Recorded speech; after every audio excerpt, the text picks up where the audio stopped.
Hello, kas sekmadienį leidžiat laukia, prisijungsiu prie jūsų visų į kompaniją, o aš sekmadienį leidžiu kaip? Leidžiu kieme. Nusipirkau šiandien tokį nuostabų dalyką, kaip va tokius va, tadam, keptuvėlės, ketaus, kepsim ant žvėries. Tai matysim, kas čia gausis. Nusipirkau 4 tokias va keptuvėlės. Texas Clubo. Jos čia tinka ir indukciniam visokiam kaitlentėm, ir matau ir orkaitėj, ir keramikai, ir žodžiu viskam kitam.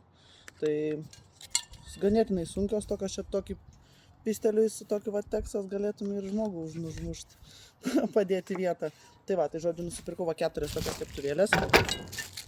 Prisitarkavau bulvių, šoninės nusipirkau kiaulienos ir jautienos faršo. Tai darysim, nežinau kaip pavadinas, ne žemaičių, kėdainių turbūt blynai. Tai sutarkuoji daug bulvių, tada dėl sluoksnį bulvių, sluoksnis mėsytės ir tada vėl sluoksnis bulvių. Tai turbūt kėdainių blynai vadinasi. Tai va kaitinuosi dabar savo kamado bono. Pagal tokį fainą receptuką iki 200 laipsnių su deflektoriais. Dėsim sviestuko, tada dėsim bulvytės, tada dėsim mėsytės, vėl dėsim bulvytės.